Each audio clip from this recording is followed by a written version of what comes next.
This week on BSD Now, we have a EuroBSDcon trip report for you. We show you also how to secure OpenBSD's LDAP server. Show you also tiny little bit about the ZFS channel programs in FreeBSD HEAD and why the software is storytelling. All in this week's episode of BSD Now.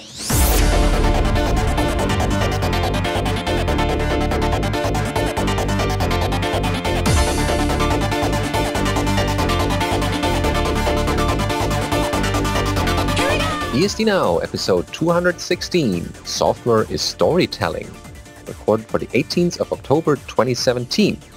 Hi, I'm your host, Benedikt Reuschling. And I'm Alan Jude.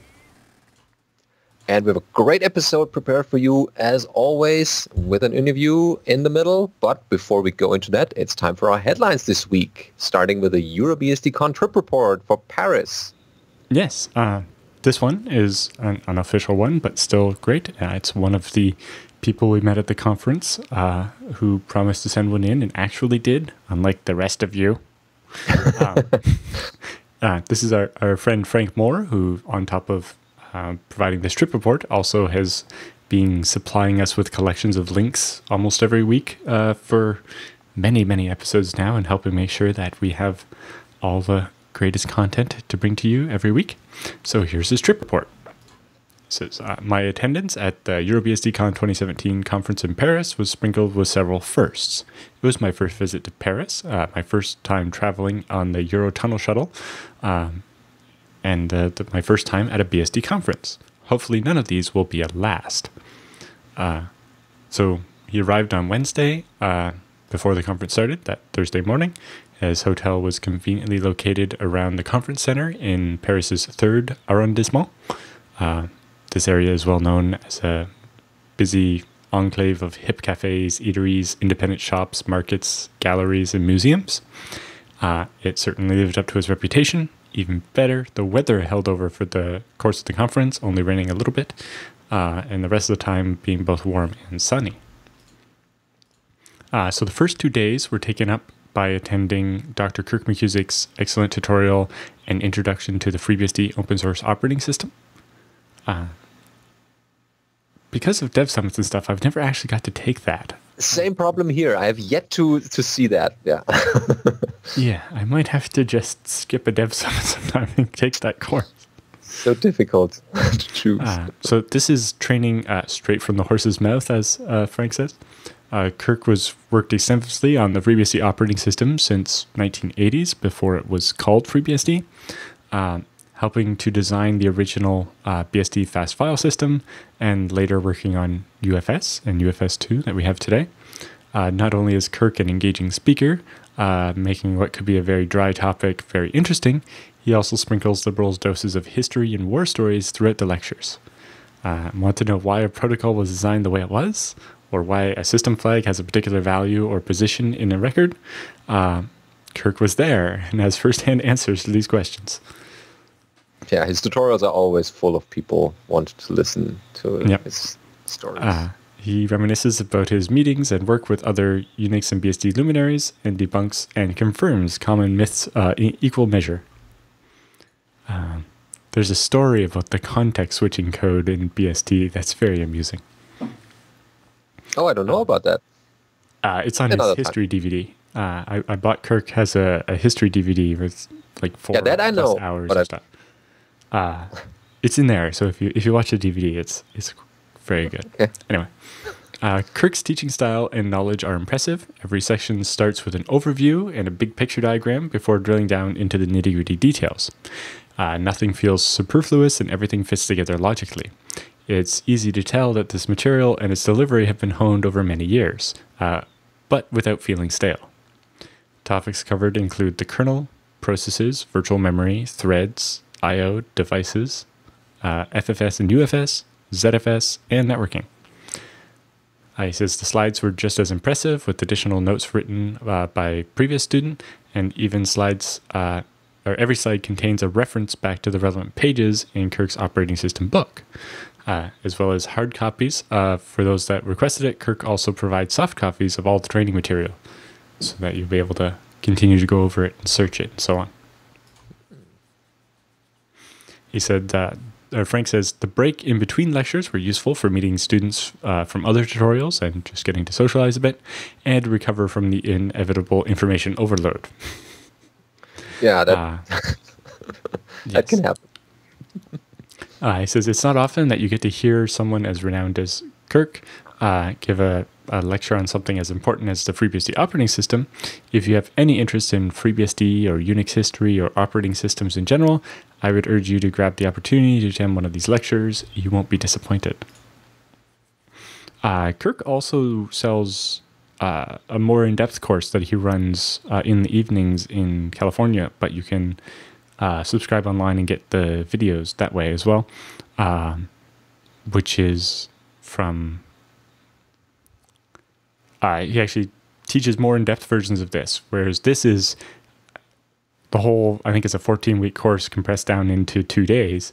The full 14-week one is much more detailed, and then there's actually, he alternates them. There's one on just code reading, so it's actually just going through more in-depth parts of the operating system and looking at it, and lots of other interesting stuff. So if you're really into this stuff, it's definitely worth checking out. Anyway, onwards. The last 2 days of the conference consisted of various hour-long talks by members of each of the main BSD systems. All of them were fairly evenly represented, except Dragonfly BSD, which only had one talk. With 3 talks going on at any one time, it was often difficult to pick which one to go to. At other times, there might have been nothing that piqued your interest in particular. Of course, attendance at talks is not mandatory. For those times when no talks looked inviting, just hanging out in the lobby area with other attendees is often just as interesting and informative. I know at BSDcon, I missed 3 talks I wanted to see because the hallway track was just too engaging. There's nothing you can do about that. The conference center itself was certainly memorable, with an interior design of an Egyptian temple or pyramid. That was pretty cool, wasn't it? It was unexpected. I was expecting some typical conference center with, talk rooms and that, but that was certainly something we haven't been before. All the classrooms were more than adequate, while the main auditorium actually provided enough room to easily fit all 300 people very comfortably, which is kind of unusual. I know, like at BSDcon, we've got to the point where we can't all fit in the main lecture hall for the opening and closing session, or standing room only at that point. This is all in all, the facilities, catering, and organization were excellent. Kudos to the EuroBSDcon team, especially Baptiste and Antoine, for their hard work and hospitality. I know by the end of the conference, Baptiste could barely talk. They were super exhausted, but happy that everything worked well. Yep. Then Frank also says, as a longtime watcher and occasional contributor to the BSD Now podcast, it was also good to meet both Alan and Benedict in the flesh. Yes, it was nice to meet you as well, Frank. Yep. And having done some proofreading for Michael W. Lucas, it was also nice to get to meet him finally. Oh, very well. Frank goes on to say, my only suggestion for the organizers of the next conference would be to provide more hand-holding for newbies. As a first-time attendee at a BSD conference, it would have been nice to have been formally introduced to various people within the project, as well as have a go-to person for this area. I can do this myself, but it's not always easy finding the right person and wrangling an introduction. I also think it was a missed opportunity for each of the projects to recruit new developers and users. Apparently, this is already in place at BSDcon, but should probably be rolled out across all the BSDs. Yeah, I know at BSDcon we started a newbie thing, although last year was the second time we had it. Yeah. But yes, it'd be good to try to organize that a bit more and have that happen. Yeah, many newbies are like flies on the wall and don't approach people right away, so it's good to have a little bit of a introductory session, like who is who and what you should do, and some tips for beginners. Yeah, I know I could have used that my first time. And as such, I try to, help out with that when the opportunities available at these conferences. Yeah. If a conference doesn't have one, just bug me. I will do what I can to help you. Anyway, he says, having said all that, my aim for the conference was to take Dr. McCusick's class, meet a few BSD people, and make contacts with him, the BSD projects to start contributing. I was successful on all these fronts, so for me, that was a mission accomplished, another first. Very good. Indeed. Yeah, so this is the typical story we want to hear from newbies at a conference who haven't been there and who just write from their own experience. And many of these experiences are similar. Some are a little bit different depending on what they did. But it's certainly nice to see that people like the experience and are probably going to another conference in the future. All right. So next story. Yeah. The next story is called AutoConf/Clang, No Fun and Games. It's on undeadly.org. And it's, of course, an OpenBSD story with their continued integration of Clang and LLVM. It starts with Robert Nagy, which is Robert at OpenBSD. He wrote in with a fascinating story of hunting down a recent problem with ports. So it starts with, you might have been noticing the amount of commits to ports regarding AutoConf and nested functions and asking yourself, what the hell is this all about? So he writes, he was hanging out with his friend Antoine before EuroBSDcon 2017 at his place, and they were having drinks, and Antoine told him that there is a weird bug where GNOME hangs completely after just a couple of seconds of usage, and the GNOME shell process just sits in the F-sleep state. This started to happen at the time when Intel DRM was updated, and the default compiler was switched to Clang, and the futexes were turned on by default. So a lot of changes at the same time period. The next day, he writes, we started to have a look at the issue, and since the process was hanging in F-sleep, it seemed clear that the cause must be futexes. But we have to start bisecting the base system, which resulted in random success and failure. In the end, we figured out that it is neither futex nor Intel DRM related, so the only thing that was left is to switch to Clang. Now, the problem is that we have to figure out what part of the system needs to be built with Clang to trigger this issue, so we kept on going and systematically recompiled the base system with GCC until everything was ruled out. Oh, that's a lot of stuff, I guess. And it kept on hanging. It continues with, we were drunk and angry that now we have to go and check hundreds of ports because GNOME is not a small standalone port. So between 2 bottles of wine, a build VM was fired up to do a package build with GCC because manually building all the dependencies just would take too long, and we had spent almost 2 days on this already. Next day, roughly 200 packages were available to bisect and figure out what's going on. After a couple of tries, it turned out that the hanging is being caused by the GTK plus 3 package, which is bad since almost everything is using GTK plus 3 now. It was the time to figure out what file the GTK plus 3 source is being built by Clang is causing the issue, with compiler optimizations were ruled out already at this point. So another set of bisecting happened, building each subdirectory of GTK plus 3 with Clang and waiting for the hang to manifest. And it did not. What the... Okay, so something else is going on, and maybe the configure script of GTK plus 3 is doing something weird with different compilers. So he quickly did 2 configure runs with GCC and Clang and simply dived the 2 directories. So there's a little snippet from that in the show notes here. And it seems that there's a flag being set here, the F visibility equals hidden, and the RTTOI exceptions are set to yes instead of no, and a few other things. So it continues with, okay, that's something. Well, wait, Clang has symbol visibility support. So what is going on again? Let's take a peek at the config log. So the config log is also shown here, and it has a weird error in it saying function definition is not allowed here. Well, there's basically an empty main function here, and it points to the space between the bracket and the opening curly brace, figuring out that the error is somewhere there, but this is totally normal. Okay, so that's clearly an error, but why exactly?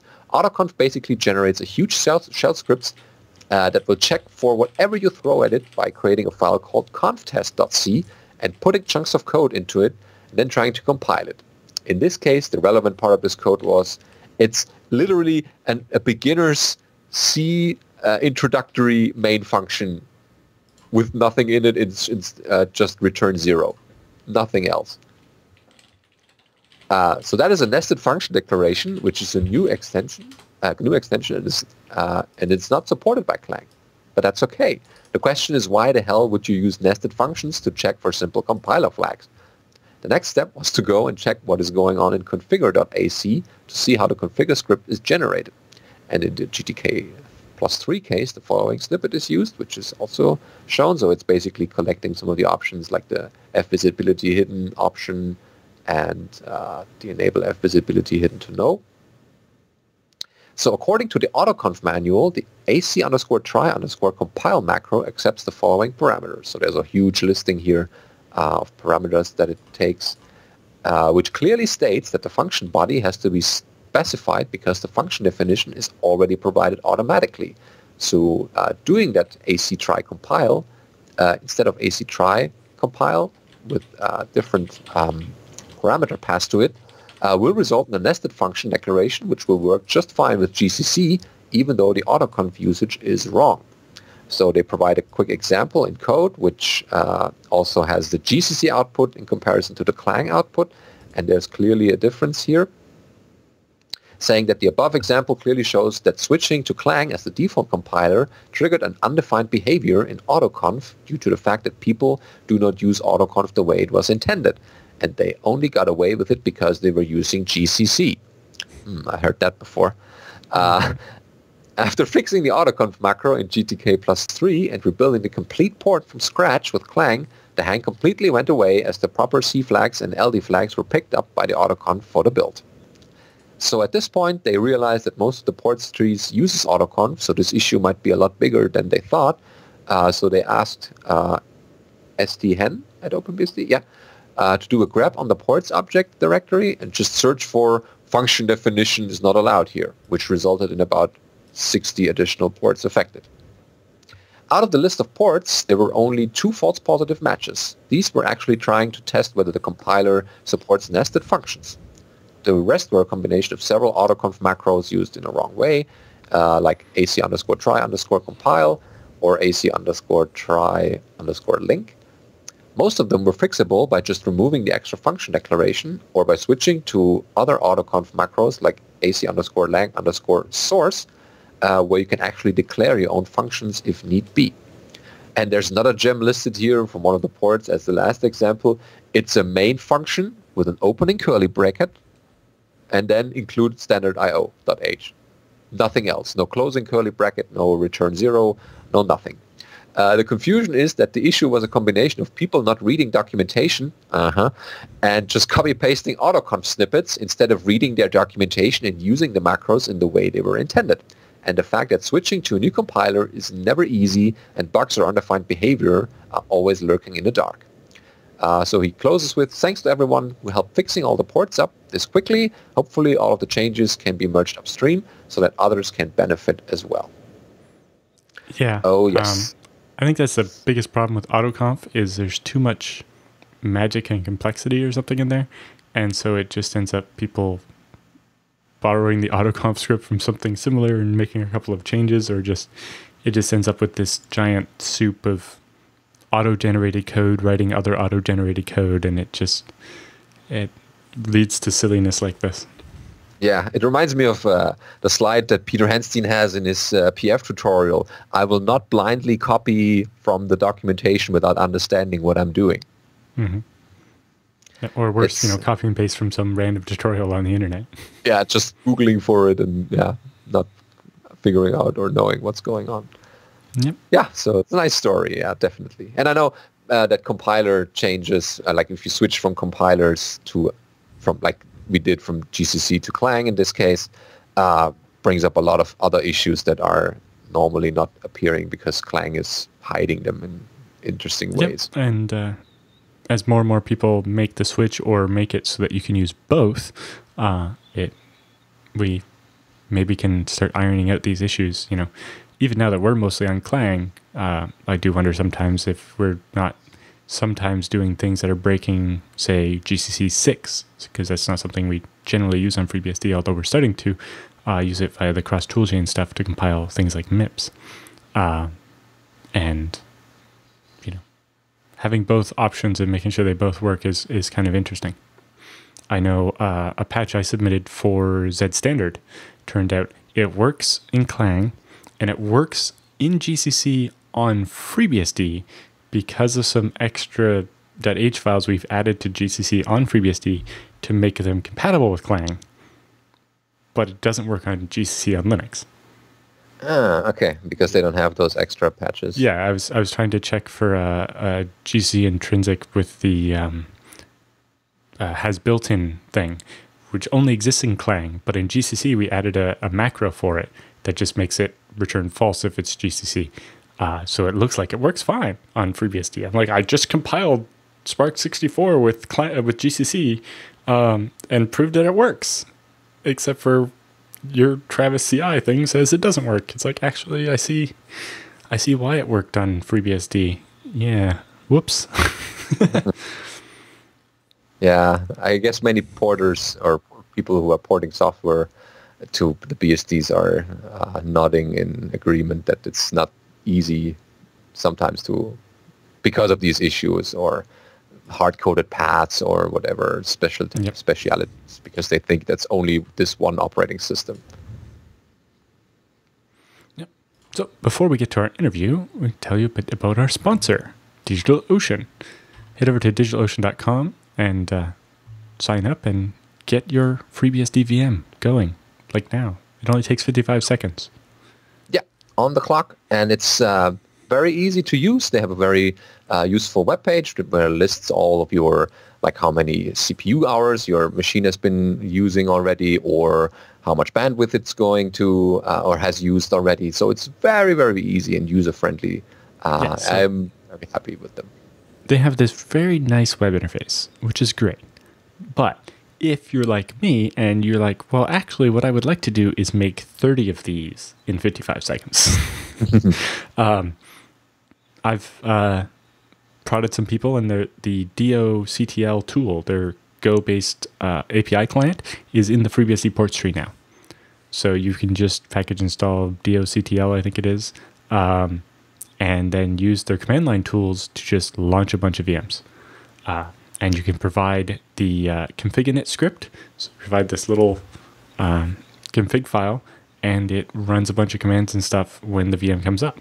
So it automatically, installs a set of packages I want, pulls down the scale engine configuration, sets it all up, and, so the VM takes about 55 seconds to boot, another 2 minutes later of downloading and installing packages, and I have a working server. Mm-hmm. And it's and ready you can to also, go. If you are now running this thing, you might also want to programmatically control your droplets, like with a curl command or Ruby and Go bindings they have. Yeah. Actually, the thing that drove us to use the command line tool was with the web interface, it was very easy to spin up 20 identical machines. But deleting them when we were done required doing each one individually. So the first time we installed the command line tool, it was just to delete 30 VMs at once. Yeah. Yeah. And then it became, well, we can script bringing them up that way as well, and that'll be fine. But the web interface is more than powerful enough to do everything I wanted, except for deleting all 30 of them at once. Yeah. And that's the great thing. With prices at like 1.5 cents per hour, you can spin up 30 of them and do a distributed job or whatever, and then delete them. Yeah, once it's finished, then you no need to run those or have those machines around anymore. Yeah. Or you can create one snapshot from them and keep that around in order to spin them up again next time. And you're paying, a couple of cents a month, so it doesn't cost you anything really. Plus, they now have the high CPU instances, which we've used a bit at work. Sometimes, we need a bunch of CPU and not necessarily want to add too much extra RAM or something to it. So we were using the bigger instances here. And the thing we liked was being able to spin them up all over the world. Be like, we need one in Singapore, and we need one in Germany, and one in England. And poof, done. Ready to go. Yeah, there they are. Yep. Oh, and they also have their spaces, which is a simple and reliable object storage. And you can try this out for free for 2 months, which gives you 250 gigabytes of storage, 1 terabyte of outbound transfer, and 1 cent per additional gigabytes transferred. Wow, that's a lot. Nice. Plus block storage that you can size from 1 gigabyte to 16 terabytes. Works great with ZFS. And, when you create a FreeBSD droplet at DigitalOcean, you can choose UFS or ZFS. So there's that too. And if, that's what you're going to do, they also offer the high memory instances if you want lots of memory but don't need as much CPU. Yeah, so something for everyone in DigitalOcean's cloud. Yep, and when you go over there and sign up, if you use the coupon code FreeBSD Now, it'll add an extra $10 of credit to your account, which is either a month or 2 of a reasonably sized VM or all kinds of experimenting time if you're just doing hourly. Yeah, and once you're done, you just switch the machine off and there's no additional cost. Yep, just delete it and no more cost.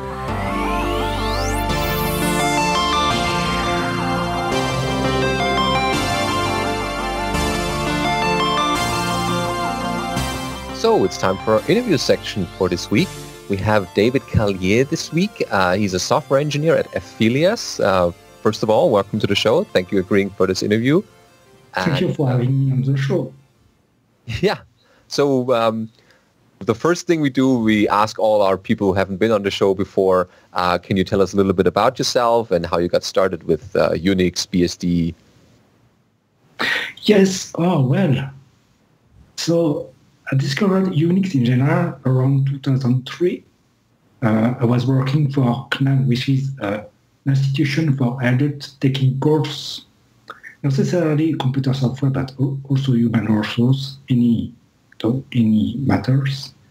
I was not software engineer as such. I was the IT guy. This is the typical case when the software engineering is not the main business topic.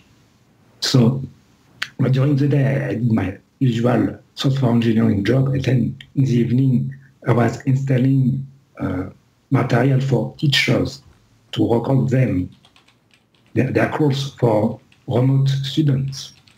Oh.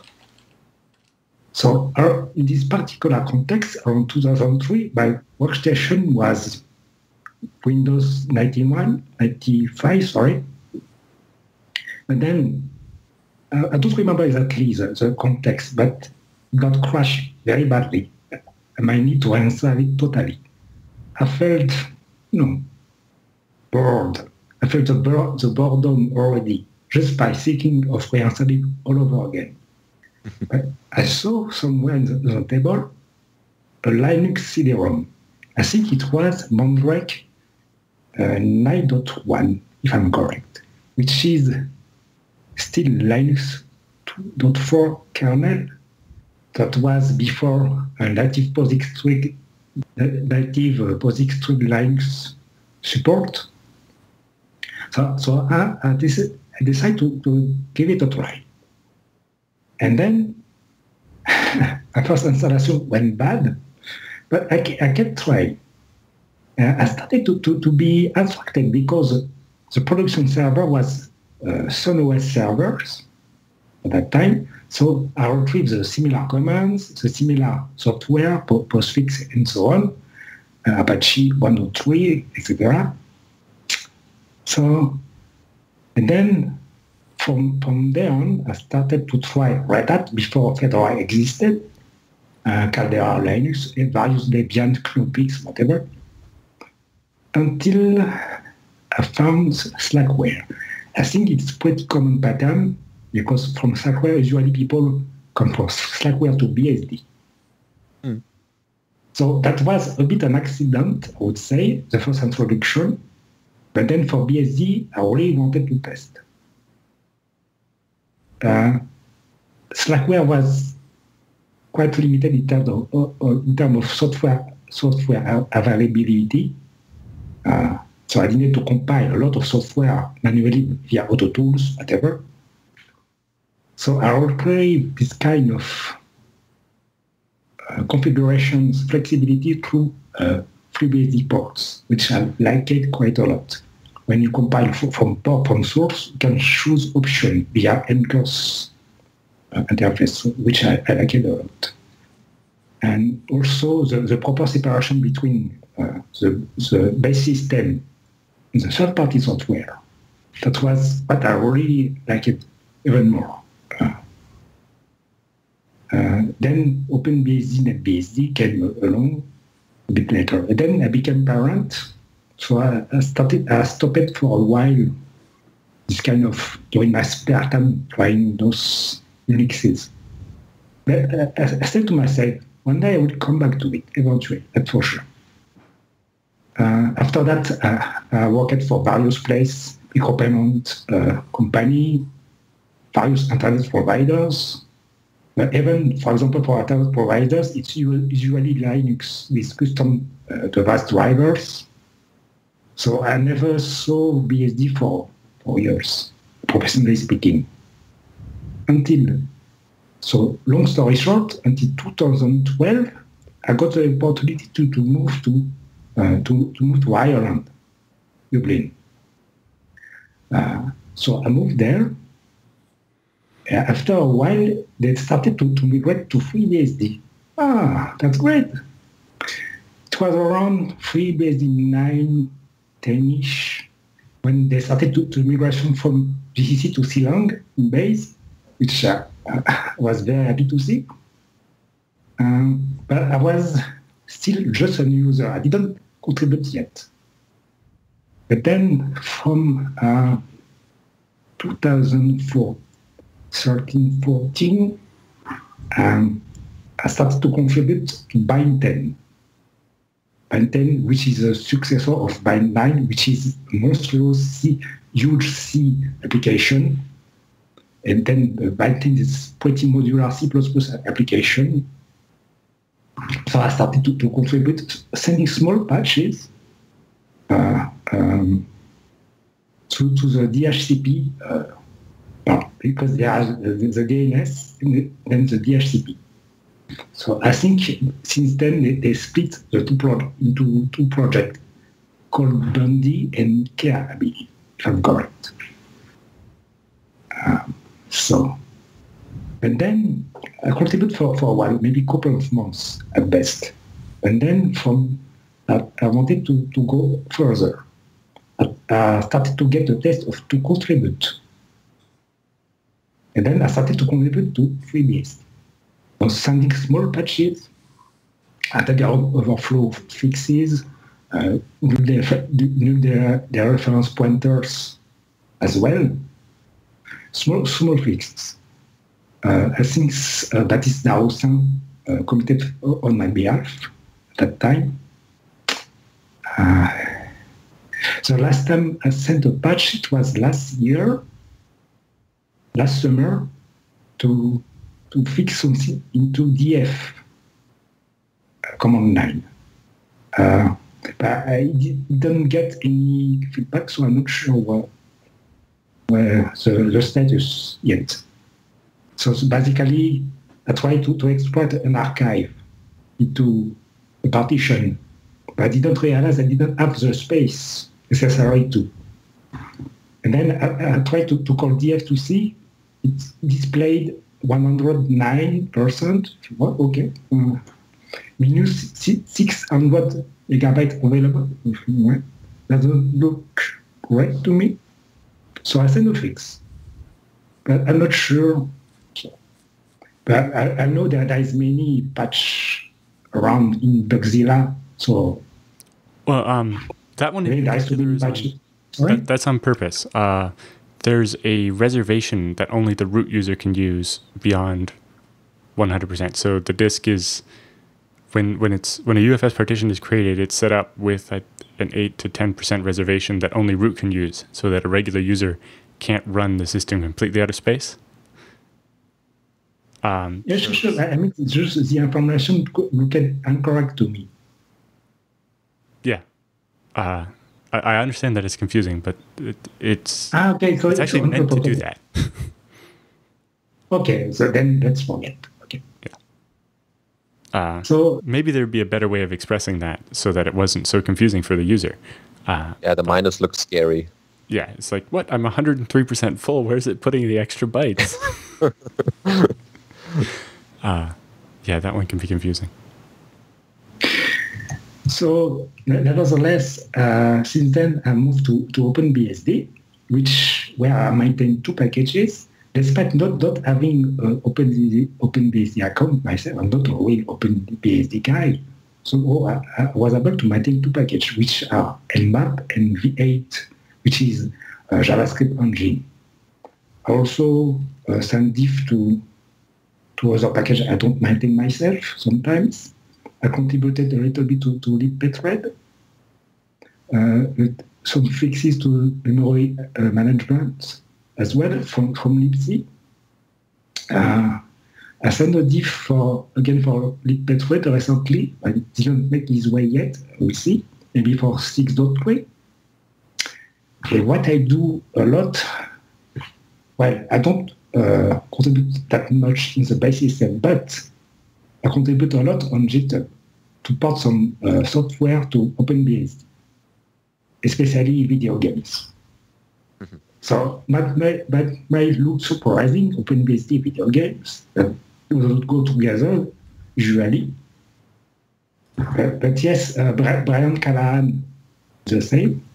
So we are a couple of OpenBSD guys doing that. So the first significant software I tried to port was LMMS, which is musical software to produce electronic music eventually.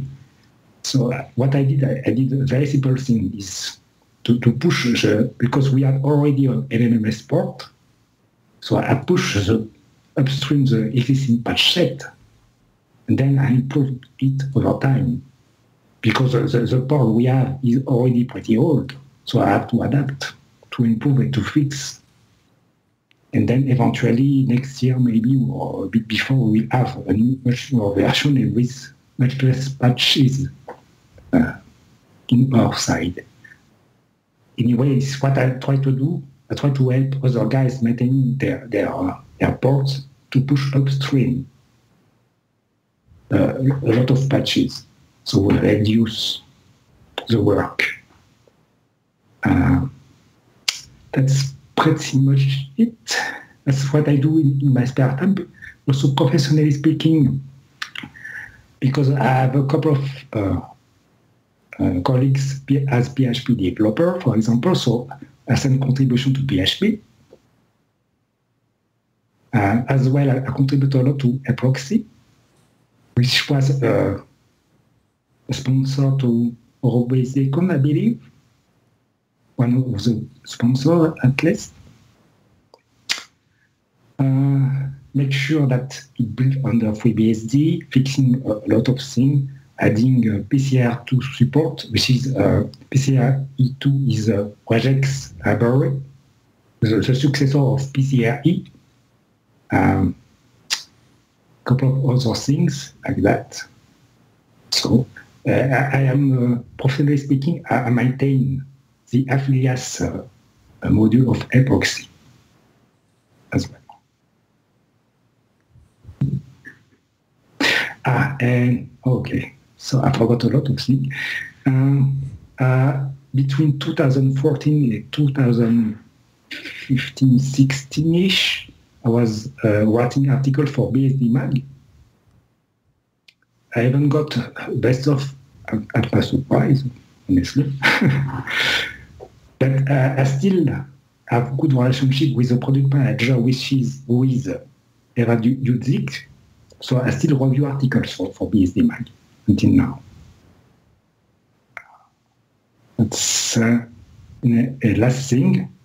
Since November, I co-organized a Dublin BSD meetup with 3 other persons, Anton Valley who created the meetup first. He was alone, and then he asked me to join last November. He knew me because BSD Mag. I wrote 2 articles about Node.js. That's why he contacted me. And then Dario Cravero, who is CTO of UX Temple, and Constant.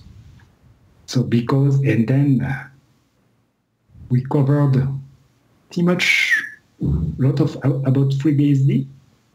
So ZFS, the trace, whatever. I will be giving the first OpenBSD talk in 2 weeks, in about 2 weeks. Yep.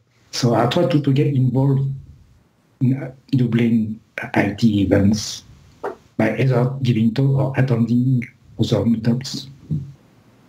And Benedict visited us last August. Yep. So thank you. That was certainly nice. Nice to meet you over there. So yes, that's pretty much all. Cool. Very nice. Yeah. Just before we go to the next question, your video seems to be frozen. I don't know if you need to maybe try to stop it and start it again. Cut it all together. My side.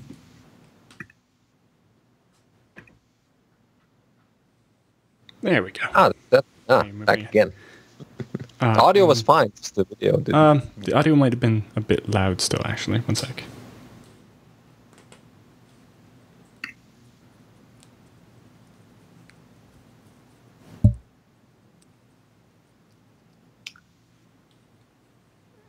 Can you try turning the volume down by about 1/3 again? So the what, sorry? The micro? Turn the volume down by about 30%.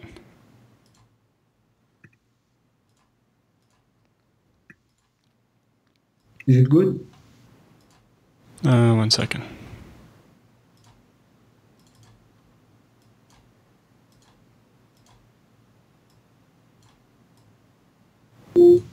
Say something now. Hello? A bit more. Okay. Still very high. Should be good now. That seems better, yes. Okay, thanks. Okay.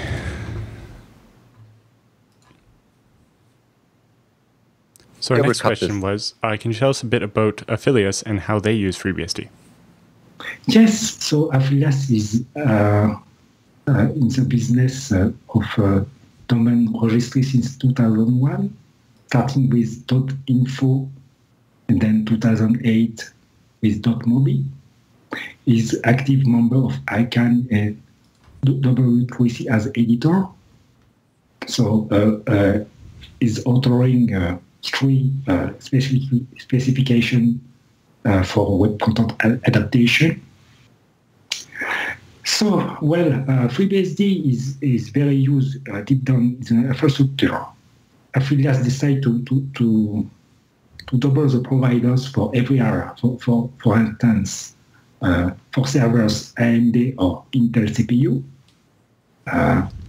various proxy providers, various operating systems, so Linux and FreeBSD.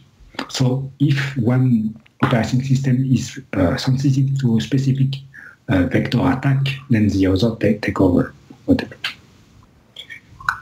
So basically, we use FreeBSD as it is. We don't use a custom kernel module or custom userland.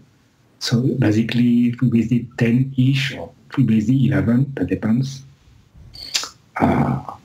So yes, even because Affilias is a pretty important company, but there is a sub-company behind, like the Atlas, which I'm working for, GoMobi and one domain. So even there, we use intensively FreeBSD. We replace a lot of Ubuntu or CentOS servers we had before. And as a developer myself, I'm probably the only one for the moment using FreeBSD as a workstation. But running, make sure that all products we sell work under FreeBSD. So a lot of C, C++ code eventually. That's good. Yeah. So, yeah, you mentioned earlier that you had, some high reliability things. So what were the challenges in terms of high reliability that you had to overcome in the company? So yes, because we handle more and more TLD, so CCTLD, GTLD, whatever. So like LGBT targeted to specific community. So in terms of infrastructure, we had to handle this scalability issue while trying to reduce the cost with more efficient server, consuming less electricity, whatever. But then we pay a lot of electricity bill, about $45,000 per month, to make sure it is reliable. So by taking all those decisions that led us to be trusted by customers like eBay, Amazon, Netflix, as well.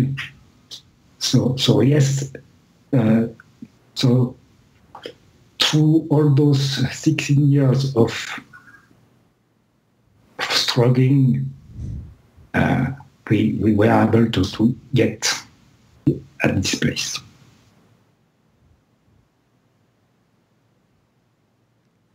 So can you tell us a little bit about how Affiliates grew to be a company that handles like 1/3 of all the top-level domains and 1/3 of all DNS lookups?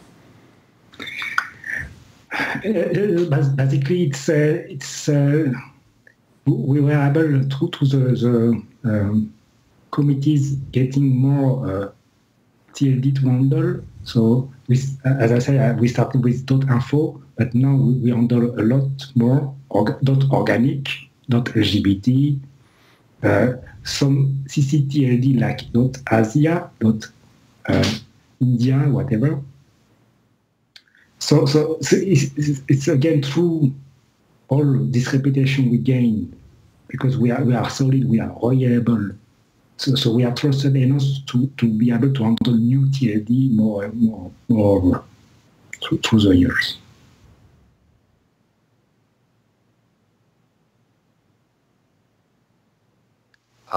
Did you have any additional code added to the operating system? I mean, you talked about this before a little bit.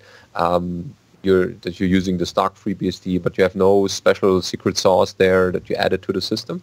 So on production server, we don't. It's really FreeBSD as it is. But saying that, in my personal server, I developed some custom kernel modules that if it crashes, it's only my server. So it's not. So it's because we run benchmark. I've developed a lot of tools for internal use. And then sometimes I develop some other new libc or new kernel modules.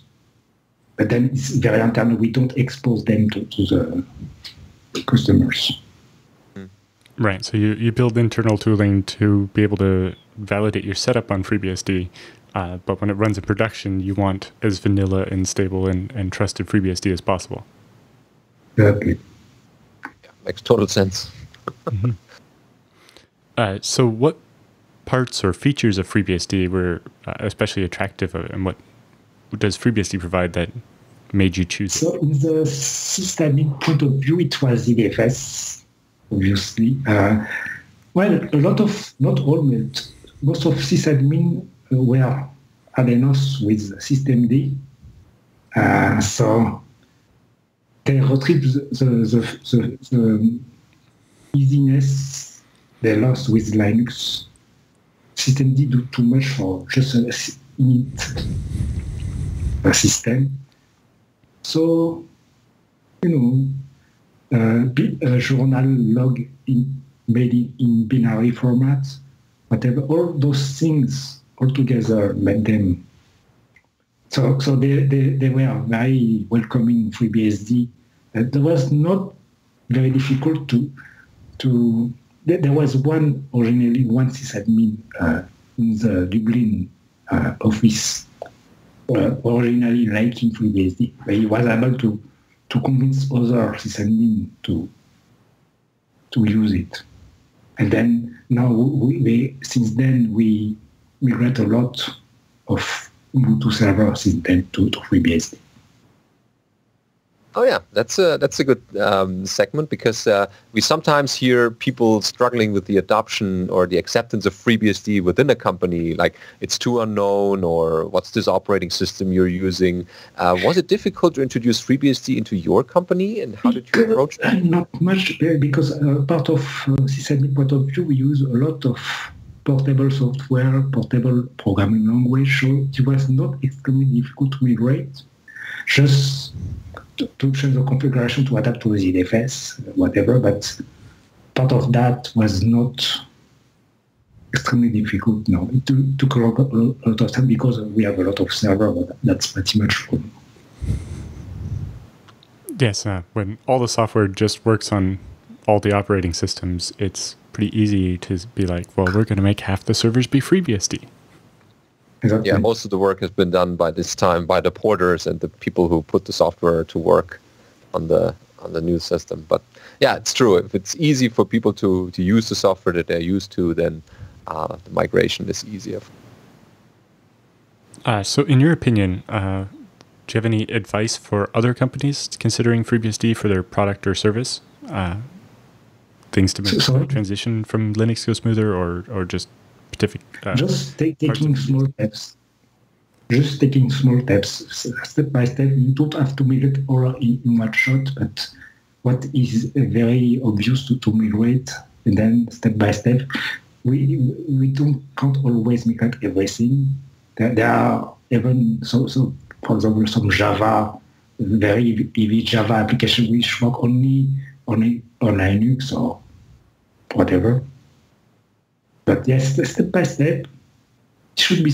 I'm not speaking about companies doing some Linux devices, whatever, about development. It's out of the picture. But just usual,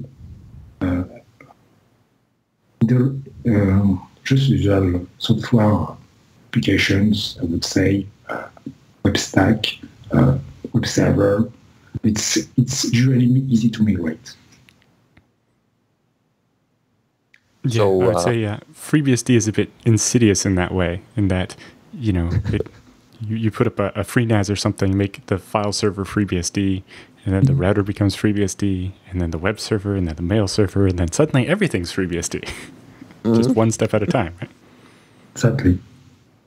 Yeah, without people noticing. Did you contribute anything back to FreeBSD or to OpenBSD like you did, or like found patches or bug fixes that you contribute? You mentioned some of this in the beginning, but do you still actively work on trying to contribute things to FreeBSD? So, professionally speaking, I contribute to epoxy packages still until now, because there is a device atlas option if you compile from source. Sometimes I send patches for other packages, but that's for FreeBSD. That's more or less pretty much all. So EuroBSDcon, obviously you were there. You have the shirt. Was that your first BSD conference? Exactly. So that was the opportunity to meet people I knew only by email. So, but basically, DigitalOcean, who I wanted to thank in person because he committed some fix from me on my behalf. The same thing for a couple of OpenBSD folks. Theodorat, who was, I expected he would recognize me, but I didn't expect that happiness. Oh, okay, I'm just a small contributor. Okay, it's great to see you, David. So, yeah. That was when that, and then to attend great talks from great persons. Yeah, I mean, So, first, will we see you next year? A lot of things can happen in 1 year, but if I can, I will come to Bucharest. I believe it's Bucharest the next year. Yes, so I will. That's for sure. Good. Yeah. First conference can always be a little bit overwhelming, but the second one is always easier because you know already a couple of people then. So it's certainly nice to see people again. So switching gears here a little bit, I'm involved in education and teaching students. And in your opinion, what are the essential skills that a student who would be entering the job market now needs to work on or needs? Well, that depends what you are aiming. If you don't focus that much on one particular operating system, maybe learning to write portable codes, that's useful, I can tell. I needed to port a lot of in-house C or C++ code made only for Linux originally. I needed to port them to FreeBSD. So all those contributions I did on GitHub served me a lot, even if it was just video games or whatever, not related at all to my job, but still, that was very useful knowledge. Also, yes, just what I said, maybe if the time allows it, maybe contributing to open source, something the student care, so it will have a good sense of how, because each project has its own specific vision of what a good project should be. There is several persons with different personalities you need to deal with. So not your friend you have at university or so on. So that give you, already some experience before you are done on the background. Yeah, work in a group. Yeah, well, in particular, having some example code up on GitHub makes it much easier for someone than just looking at a CV or something to actually look at something written, and that's a good point. Makes it fairly obvious what skills you have. But also just, yes, like you said, proving that you can work as part of a team, even when that team is remote and distributed, and a bunch of other things of that nature. What about maybe from the sysadmin side? I can't tell that much, but trying to learn not. Except if you want to be just Linux systemd, then learning systemd, whatever, but then maybe learning as much Unix as possible, BSD, and so it can be flexible enough that in case you have migration to do, for example, so that can be useful. Yeah, I definitely think having skills with multiple operating systems, or even, Linux is not really the same across all of them, so even just different platforms of that. But I think one of the sayings I always heard was that a Unix admin makes a better Windows sysadmin than a Windows sysadmin. Because especially when you have experience with a number of different operating systems, you are able to separate the abstraction that the operating system provides from what's actually happening, and understanding the broader concept, not just the one implementation. And so you have this broader understanding of what's actually happening and can understand it better. Yeah, and it's not all hidden behind some GUI and you don't know what's going on when you click the button. Yep. Well, was there anything else you wanted to talk about before we let you go? No, so as I said, I'm going to give my first OpenBSD talk in about 2 weeks, so any Dublin BSD fan can come if he wish. So he's very welcome. Yeah, so where do people turn to if they want to know about the Dublin BSD user group? Can they contact you, or? There is a meetup website, so they can register for any meetup they are interested in. So. Excellent. It's pretty easy. There is a lot of new meetups coming. So. Okay. So. Yes, I know there's a number of BSD folks in Ireland, so we'll have to, or in Dublin even, have to see if we can't get a bunch of people to show up.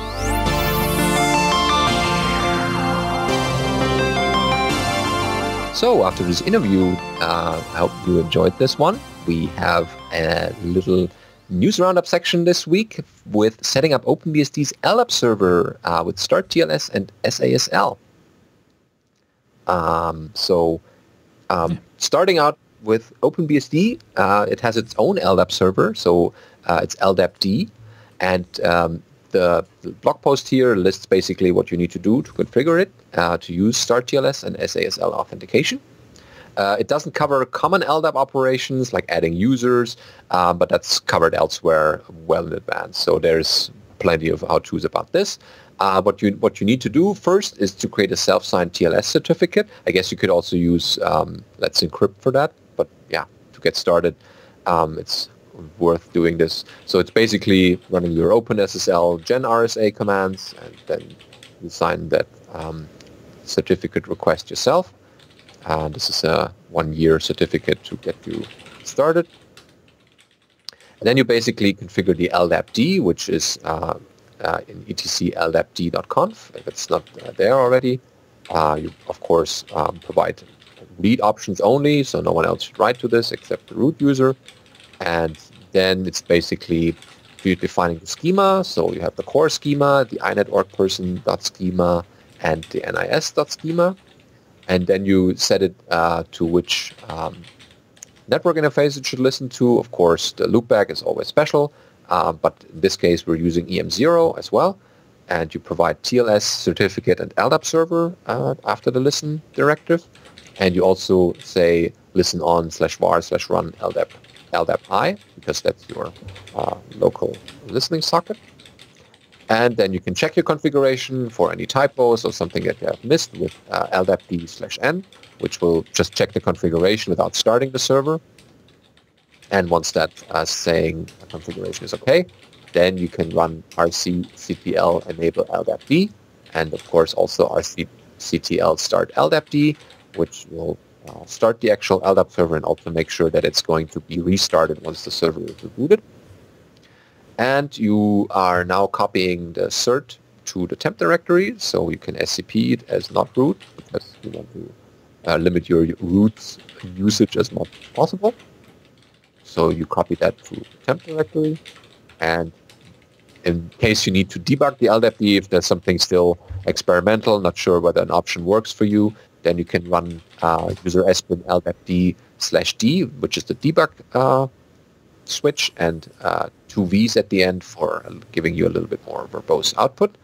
And LDAP-CTL log verbose is also helpful if you want to have a little bit more text in your logs to debug some issues that you might have. And the client needs to trust the server certificate, otherwise the two won't talk to each other. So what you do is you add an entry for the LDAP server. In this case, it's 10.0.2.35 to your etc hosts. And also you copy now SCP that LDAP server certificate to etc/SSL/trusted certs. And on the OpenLDAP client, you need to install, of course, the OpenLDAP client software, which also pulls in Cyrus SASL as a dependency. So you do _packet_add OpenLDAP client. And to configure it, there's a config file, of course, which is residing in etc OpenLDAP and /LDAP.conf. And you add there an entry TLS_CA cert and the link to your etc SSL trusted cert CRT, which we just copied over. Next, we start our SAS LDAP out, or SAS out. Well, difficult word here. SAS LDAP-D, that's the name. So you do rcctl enable and start on that as well. And then you do your first connect, which is LDAP-D, and if you add the capital ZZ, means that forces the TLS to have the encrypted channel. And you can also use the capital H to specify a URI. And then you can do your first LDAP search to look for anything in your LDAP tree, your user, or you're looking up something that's stored in there previously. And you can see that there's an SASL/plain authentication started. And it asks you to enter the password you set already, and you hopefully remember. And in case you need to debug this, if something's not working still, And you can also add the -a get dwent, and the /d will also give you the debug output. So we're giving a little bit more onto the console about the things that are going on between the server and the client. And if you need to debug the Open LDAP client, then you can do LDAP search /-1, which is the debug level, I guess, -v, which is more verbose, of course, and of course the -zz in capitals, so that you get your output into the encryption with TLS. So yeah, that's a nice, straightforward how-to. And OpenBSD, for the stuff they have built in, the configuration stuff is always so simple. It's like 3 lines of config. It's like, listen on this port with these settings.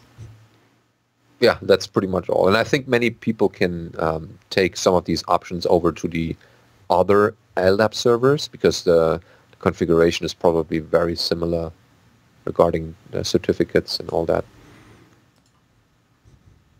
I'm just a consumer at work for LDAP. I just do the query part, not the server part. Yep. But it's super convenient if you can ask the server, hey, is this student password the correct one? And he just gives you an okay back without having to figure out or create local user accounts for them with their own passwords, which they can't remember at all. So yeah, check this out and try out your OpenBSD's LDAP server in a secure way. This week's episode of BSD Now is also brought to you by our friends at iXsystems. Head over to iXsystems.com and check them out. They have a great little guide there on why you would, a bunch of questions you should ask yourself and your vendor before you buy your next server for running an open source operating system. Because once you ask those questions, you'll come to realize that IX is really the only place that has all the right answers. Yeah, for whatever the thing that you're doing in open source, whether you're running some backup server solutions maybe, or you want to run a server that's doing some specific work in big data or healthcare or education, they have a solution prepared for you, or they have something that they can tailor-make just for your specific use case. Yeah, like for Scale Engine, we've designed our own video transcoding appliance. And we don't know that much about hardware. We're not a hardware company, so we have IX build them for us. Because IX helps, they know all the Intel stuff for us, and they can help us pick the right Intel processor to base our appliance on. And even as we've now built this is the 3rd generation of our appliance, it was time to refresh, a new motherboard and a new processor. And we're like, so, which Intel processor do we want? They've gone and changed all the model numbers. Previously, it was like, oh, we were using a 2640, so we'll just use a 2640 V4 now. But no, all the numbers are different now. And so, we were able to have IX help us pick out the right Intel processor to make our appliance the best it's going to be. We don't want too much CPU power because that'd be a waste, because most of the work is done by the video card. But we need enough CPU to make sure that we're never starving the video card, and that, the big clunky Java app isn't going to run out of CPU and not be able to feed the video card quickly enough, and so on. All of these different fun things. But yeah, so even now, as we're basically building our own custom appliance that we're selling to customers, we still use IX to build it, because they're the experts at building this hardware and making sure that when the appliance arrives at the customer, it already works, right? It's not going to have a failed disk or a bad stick of RAM or something, because they burned it in for 3 days to make sure that everything worked before they shipped it. Yeah, that's the best part about it. It's nothing worse than you spending time in the server room with the loud noises and all that just to figure out, oh, the hard drive died on the way, or it's just not configured properly. Bad stick of RAM or whatever. Especially, it's one thing if it's in the data center where I can go and work on it. But when it's in a foreign data center that's not even in the same country as me, and I have to pay $100 or $200 an hour in 15-minute increments or whatever to have someone actually take a look at it, and that person doesn't know anything about FreeBSD, so it takes a lot longer, and they're on a cell phone or something trying to type in a loud data center, it very quickly takes a long time and a lot of money just to figure out what the problem was. Whereas when IX has already made sure nothing's wrong, it all just works. So, build your newest, latest, greatest server based on Intel by getting in touch with the people at IX. They really are great to work with. We've spent untold numbers of dollars there. Yeah. Or if you don't run a server or just need something for home use, check out the FreeNAS Mini or the Mini XL, which is a nice backup solution for your home or your family. It's a very convenient little box using ZFS storage, of course, and gives you a nice GUI for the people who aren't that computer savvy to do all their backup solutions on this.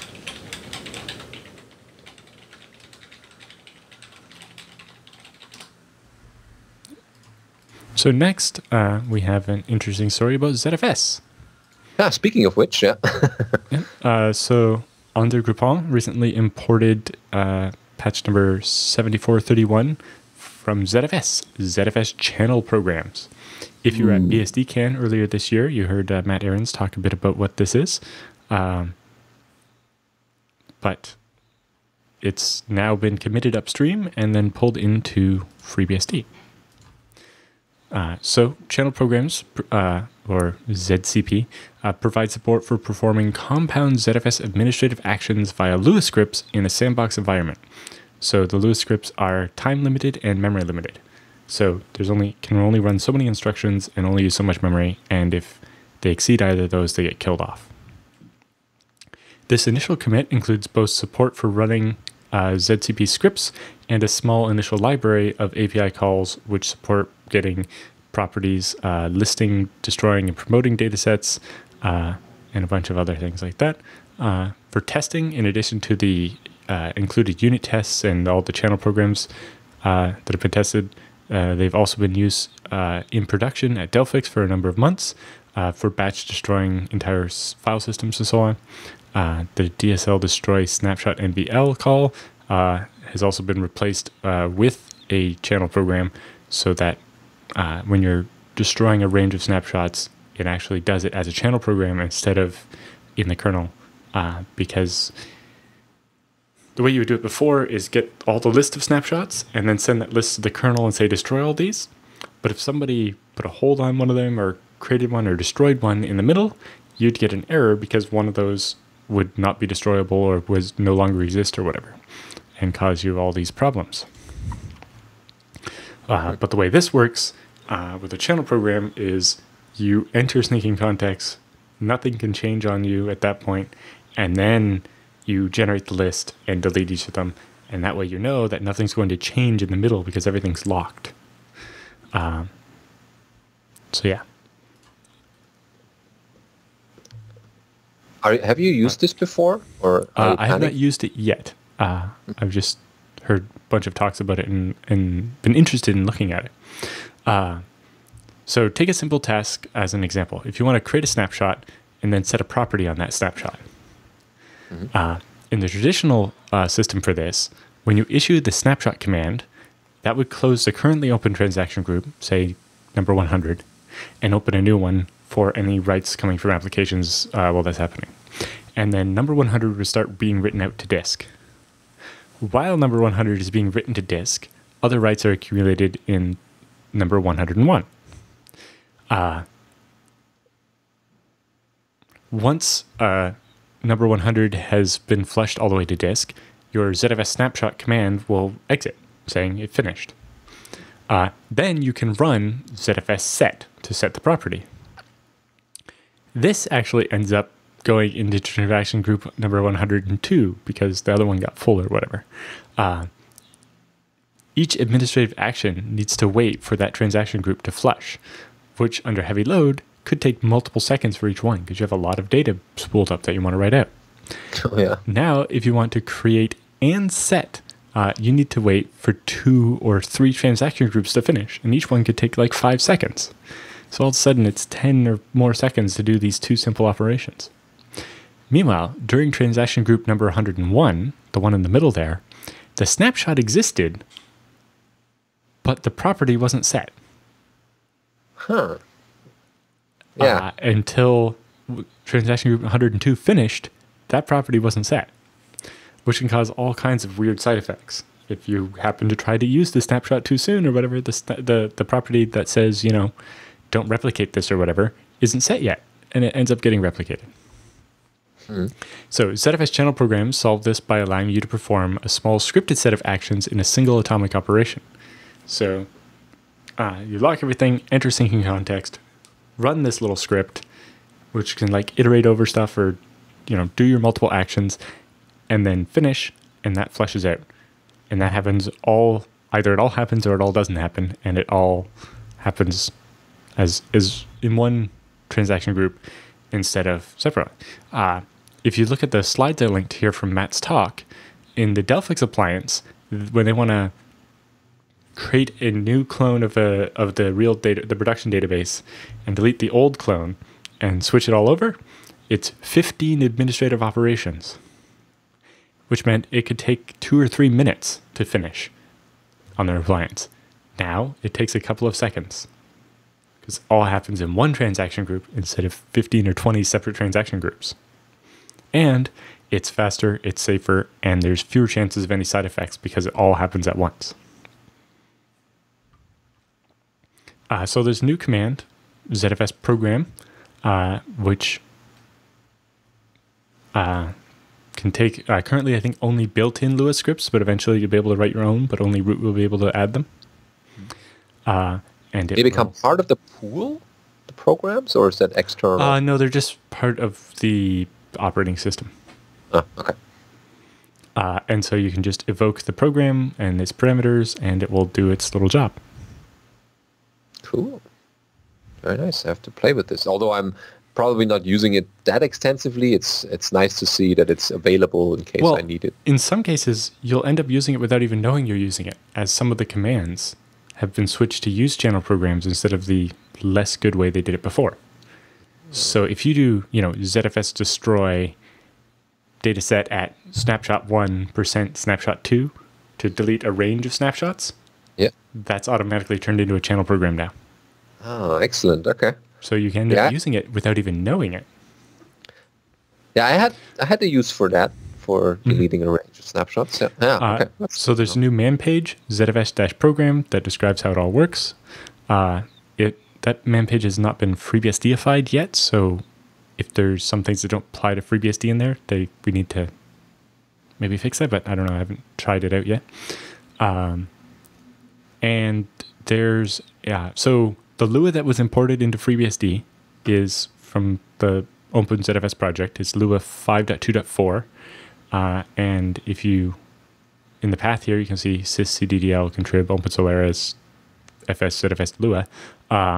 There's a readme.zfs file that describes what customizations were done to the Lua to make it into the ZFS scripting language. But yes, check out the ZFS-program man page to see how it works and give it a try. Mm-hmm. Yeah, we'll certainly report back on our findings and what people are doing with that. Yes, if you end up using it, though, do write in and tell us. In about 5 weeks, this will be merged into FreeBSD 11 stable so that it can be part of 11.2 in the future. So if there are any problems, we'd like to find them sooner rather than later. But, this has been running in production for people for a while, so we're pretty sure it's safe. Mm-hmm. All right. And at the bottom, I have a link to Matt's page at BSDcon for the talk, which has the slides and stuff. But there will be a link to the video once the video is up as well. Yeah, there's more and more people from videos from BSDcon appearing on YouTube and all will be available, I guess. And Matt's slides don't have all the explanation on them. You really need to watch the video with it to make sense of it. All the gory detail, yeah. Okay, very nice. Next up is Software is About Storytelling. It's a blog entry over at bravenewgeek.com by Tyler Treat. And it starts with, well, do you want to read that, Alan, or should I? I can go ahead. Fine. He says, software engineering is more a practice in archaeology than it is in building something. As an industry, we undervalue storytelling and focus too much on artifacts and tools and deliverables. How many times have you been left scratching your head while looking at a piece of code or a system or a process? It's the story, the legacy left behind by that artifact that's just as important, if not more important, than the actual artifact itself. It goes back to what we've talked about before, is when you're trying to modify someone else's code, it's important to understand the intent of what the original author meant, right? Yeah, is this doing what it's supposed to do? Like, they intended this bit of code to do this. It seems to actually be doing something else. And then, was that on purpose or is that a bug? And I don't mean what's in the version control history. That's often useless. I mean the real human story behind something. Artifacts, whether it's code or tools or something else entirely, are not just snapshots in time. They're the results of a series of decisions, discussions, mistakes, corrections, problems, constraints, and so on. They're the product of the engineering process. The problem is that usually we don't capture that process in its entirety. They rarely capture it at all. They commonly end up being nothing but a snapshot in time. And so that's why we need to write better commit messages, but there's other things we need to do in addition to just the commit messages and so on, right? That's why it's important to have comments and documentation, but also even conference talks about the design choices that were made for it, or notes from the dev summits where a bunch of these decisions were made and things like that. Goes on, it's often the sign of an inexperienced engineer when someone looks at something and says, this is stupid, or why are they using X instead of Y? They're ignoring the context, the fact that circumstances may have been different then. There's a story that led up to that point, a reason for why thinking or why things are the way they are. If you're lucky, the person involved is still around. Unfortunately, that's not typically the case. And it's not necessarily the poor engineer's fault for wondering these things. Their predecessors haven't done enough to make the story discoverable and share that context. That one definitely goes both ways. You see, new people are just dismissive of the history, or times where the history doesn't exist. And I think if we've learned anything in the BSD projects, is that we need to write a lot more things down and do a good job of keeping things so that they don't disappear. Because we come back to things 10 or 20 years later and are like, what is going on here? Yeah, I mean, with Unix being so portable between the versions and the history it has already, all of these tutorials came with it, and it's still a wonder that they work as the way they should. But some of these things have also, undergone more development for new platforms or for newer CPUs or hardware that's around that needed the tool to evolve with it.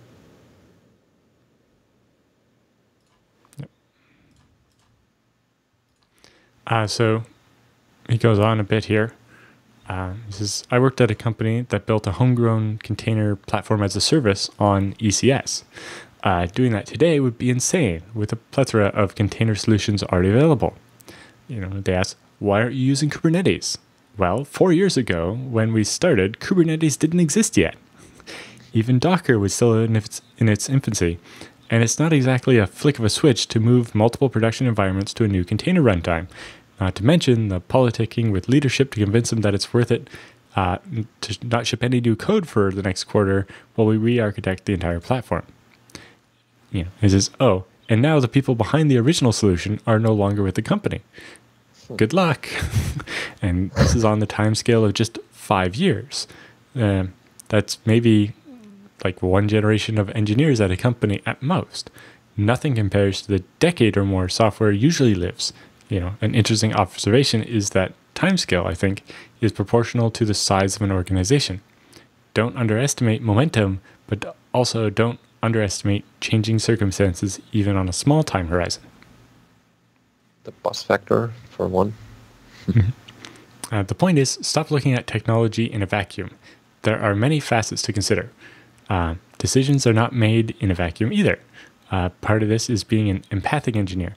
The corollary to this is you don't need to adopt every bleeding edge tech that comes out to be successful, but the biggest part of software is about storytelling. The question you should be asking, is how does your organization tell these stories? Are you deliberate, or have you left tribal knowledge and hearsay? Is it something you truly value and prioritize, or is it simply a byproduct? Yeah, especially when all of that in the BSDs. Especially when new people come in and say, why is it the way it is? And some of the people, like in a company, say, oh, it's been like this forever. And some of these, well, I still remember when we had this discussion. And it's similar in open source projects, I guess. Yeah, and that's part of the reason why we tried to come up with this FreeBSD community proposal process, was to get those decisions and the reasons for them written down. So it's easier to tell when it's time to reevaluate that decision, but also just having a place to point people when they ask, why is it this way? Yep. And it's searchable. Mm-hmm.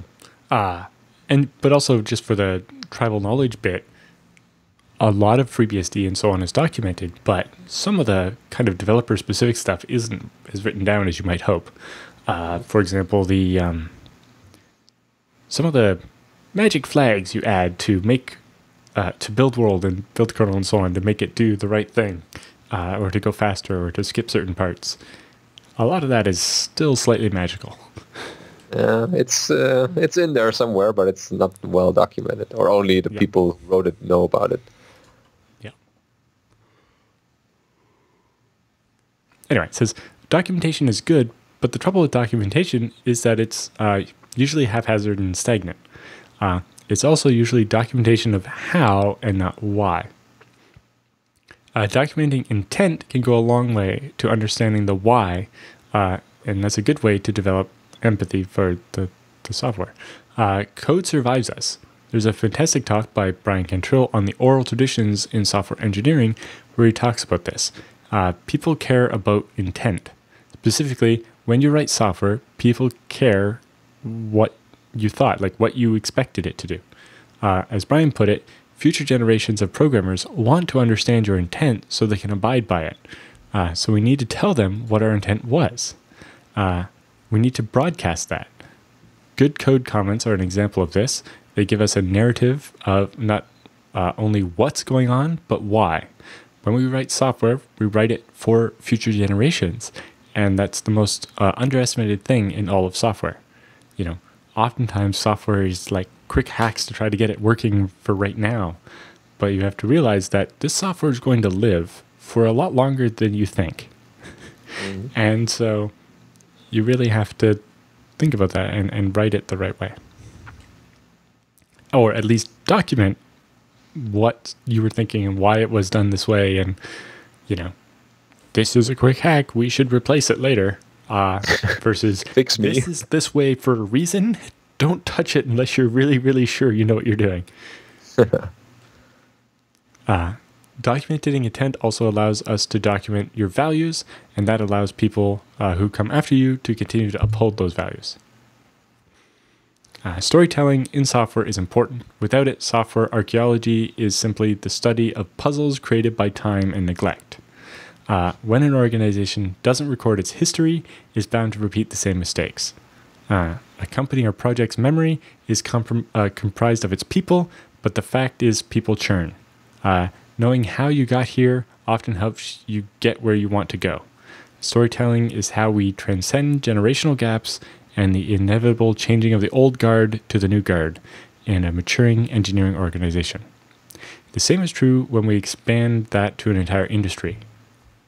We're too memoryless, shipping code and not looking back, discovering everything old that is new again and simply not appreciating our lineage. You know, and we've definitely seen elements of that lately. You know, virtualization is this old idea from the 60s and 70s that we brought back to life. Containers is this old idea from the the late 90s that we had in FreeBSD that suddenly exploded everywhere else.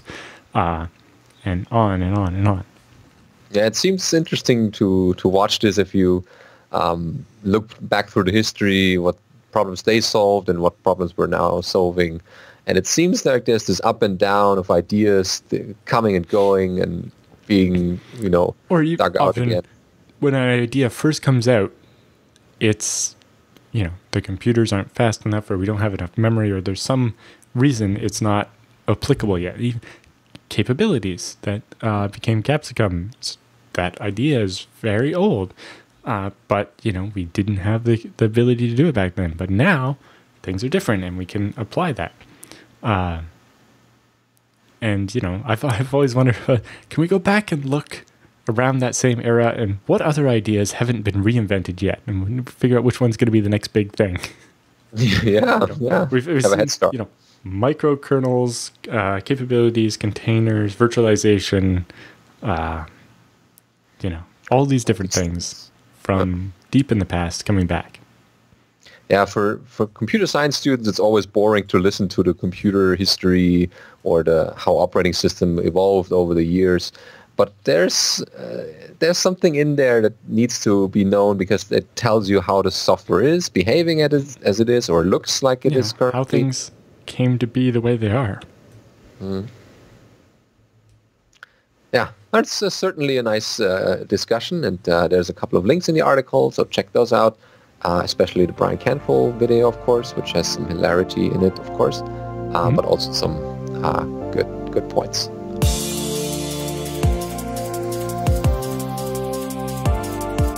Time for our BSD Bits this week, and the first item is for our people in Stockholm, because we have the first BSD users meetup in Stockholm there on meetup.com, organized by our very own Niklas Zeising.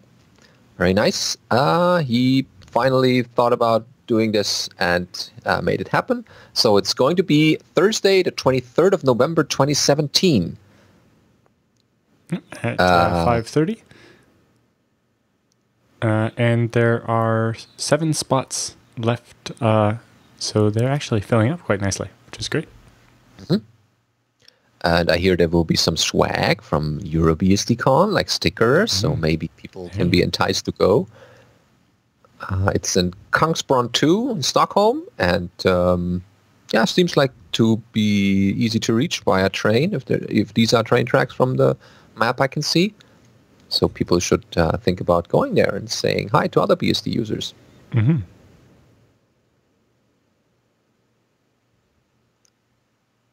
All right, next up is the Absolute FreeBSD 3rd edition draft completion.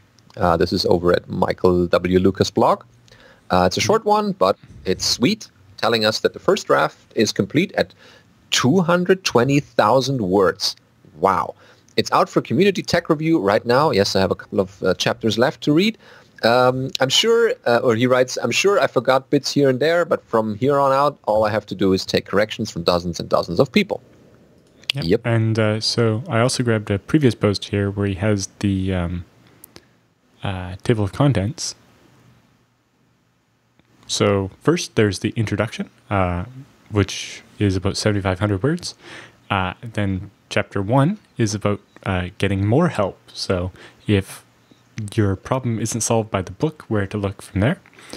Then pre-install considerations. So all the questions you need to ask yourselves before you start installing, so you can answer the questions right. Then a chapter on installing, one on booting, one on backups, the kernel, networking, configuring Ethernet, security, partitioning in GEOM, UFS, ZFS, other file systems, more security, a whole chapter on /etc, packages, ports, advanced software management, upgrading, small system services, performance and monitoring, jails, miscellaneous crap, panic and bugs, and then a small afterword. Yeah. Once I read the 2 security chapters, I immediately did some changes to my systems, not because they were insecure, but it adds another layer of security. Especially the more security chapter is explaining the new blacklist D and how to use that with PF, and it's working nicely, for me at least. And Michael makes it easy to understand and provides just the exact amount of configuration snippets that you need to understand it and implement it yourself. So this, once the book is out, I guess this will be very popular with people. But there's still some work to do, so We're not there yet, but once the book is out, we'll cover it in the show, of course. Maybe do another interview with Michael Lucas. For sure. Although, because this is a traditionally published one, it'll be longer between when it's finished and when it comes out. Yeah, it's going to. It's targeted for BSDCon 2018 in June.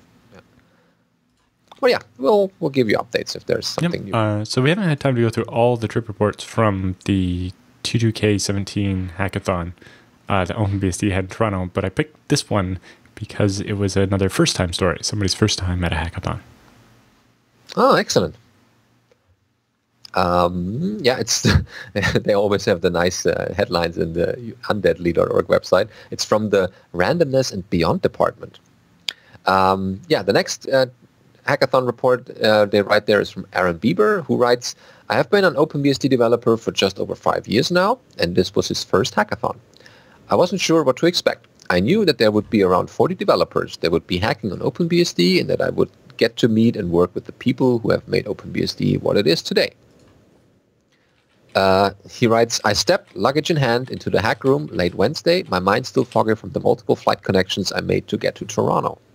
Working around the room, I recognized a few people from photos I had seen online. Most of them were hunched over their computers, feverishly typing away at some unknown code. I couldn't help but think to someone who has no idea what OpenBSD is or what things are being worked on here, this would seem really boring. Shall I read the full thing, or is that enough to get people interested? You can read the whole thing. It's short. Okay. He writes, as I walked around and introduced myself, a large group of people proclaimed it was time for beer. Who am I to argue with such statements? The beer flowed as smoothly as the conversations. There was talk of SSL, old hardware, exploit mitigation, the good old days, and what is to come in the new. It was hard to keep up with the conversation. I have what I call an auditory interrupt for the word OpenBSD, so rarely I do hear it in conversation that wasn't started by myself. I tend to shift my focus to the conversation that mentioned it. As the night went on, my interrupt became less of an issue. I sat back and thought to myself, these are my people. Fast forward to the next morning, coffee in hand, time to hack. I came with a chaos key, there's a link here if people are interested, a USB true random number generator created by a few Debian developers. His main goal was to create a driver for this device, of course. The code for these USB devices is fairly straightforward. You need to be able to match, attach, and detach. Using the Linux driver as an example for buffer sizes and read timeouts, I was able to build a driver based off the existing UALEA code. After a few reboots, I had it working. Given the large amount of code reuse, it didn't make sense to commit this driver, so the new goal is to create a generic driver that supports multiple devices. I'm still working on that part. All in all, this hackathon was a fantastic experience. I recommend strongly that new developers go as soon as possible. Don't wait as long as I did. And thanks to the University of Toronto and KRW, which is KNR Westerback, for a fantastic experience. Great. That's good to hear reports from new people. It seems like this is the episode for this. Yep. And okay. Our last beastie bit is no plan survives contact with the internet.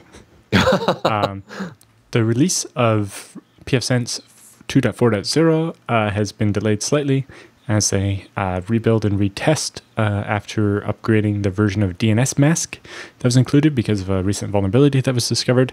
And they also updated OpenVPN to address some CVEs. And while they're at it, upgrade Perl and a bunch of other things.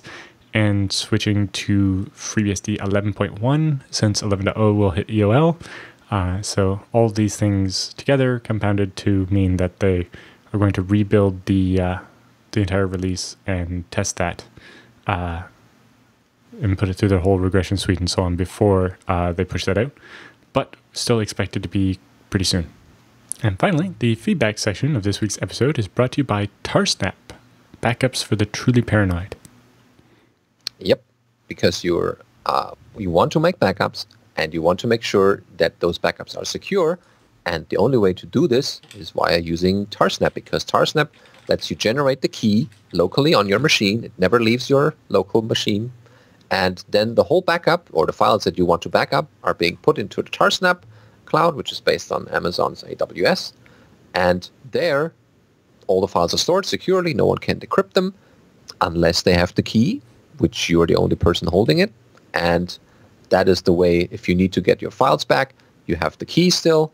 You can decode and download them with the TarSnap client. It's working just like tar would be used. It's just an addition with the connectivity via the cloud. And there's also GUI for it.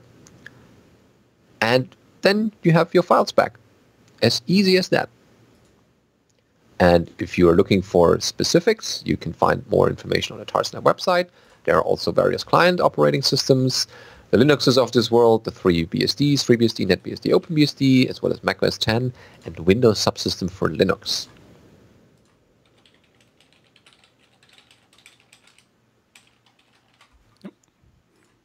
So head over there, and if you talk to Colin or anybody else there, make sure you tell them you heard about it here on BSD Now.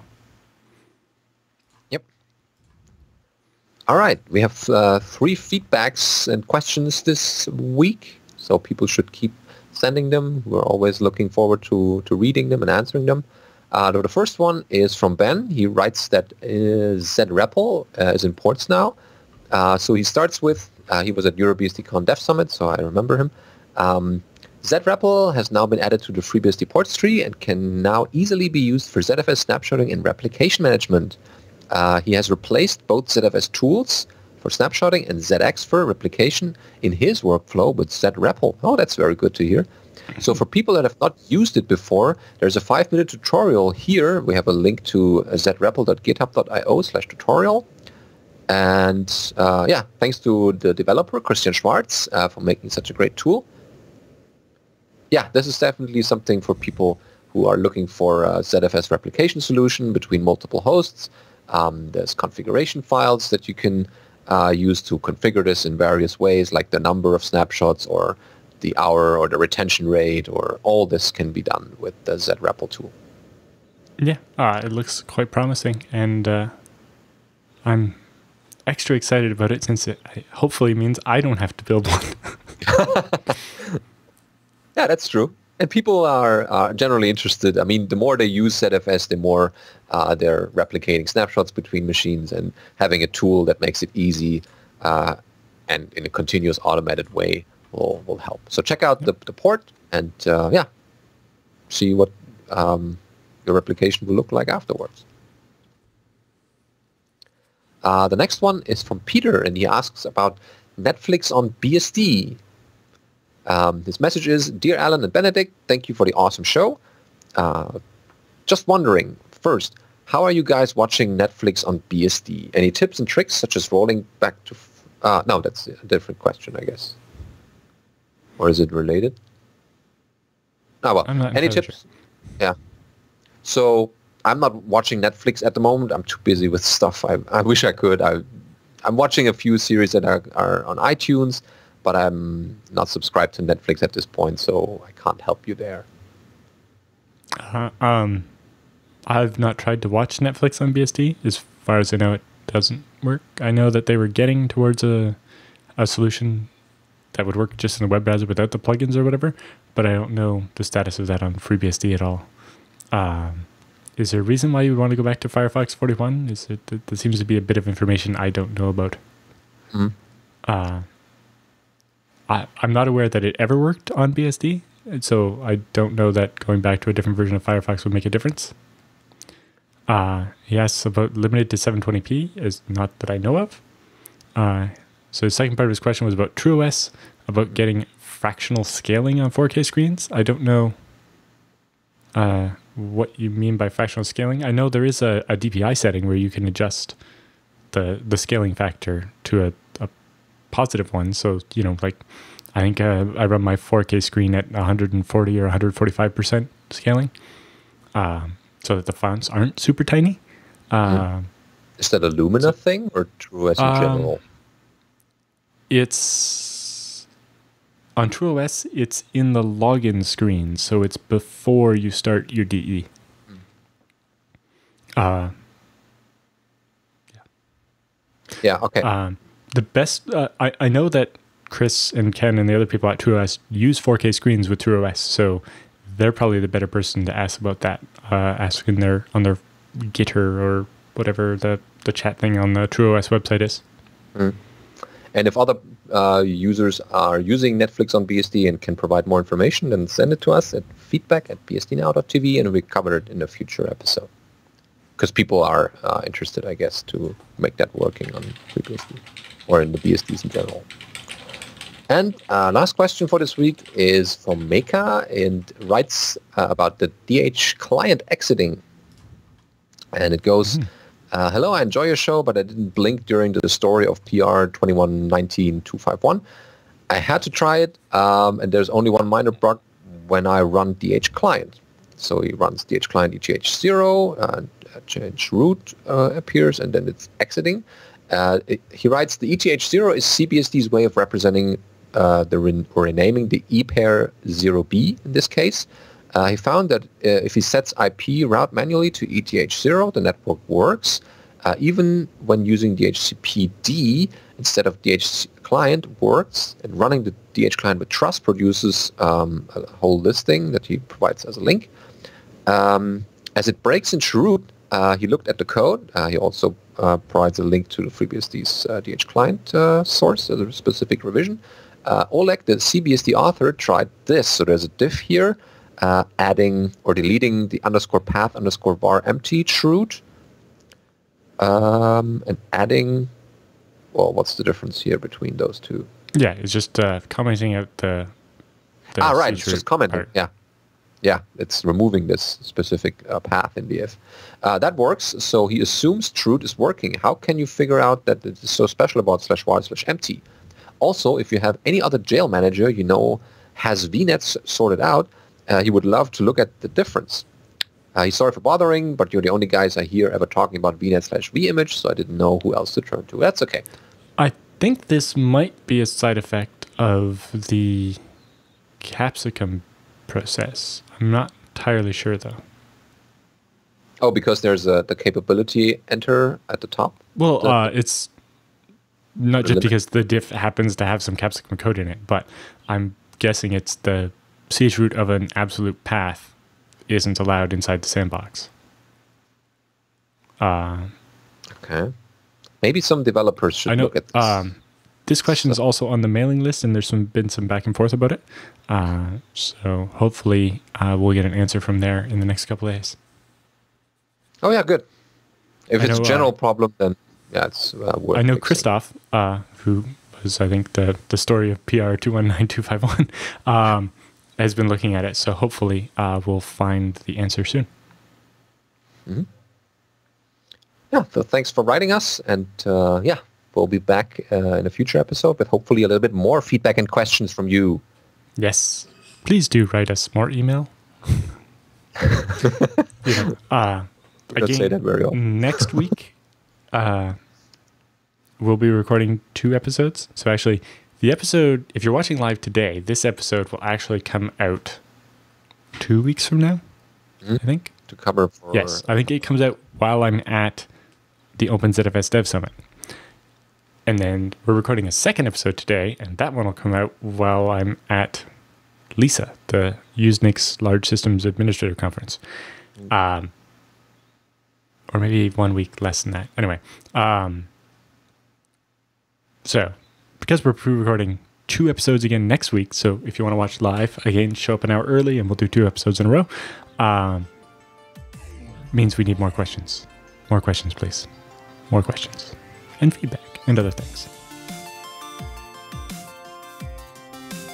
Yeah, so see you next week. And yeah, always use the BSDs, no matter where you are.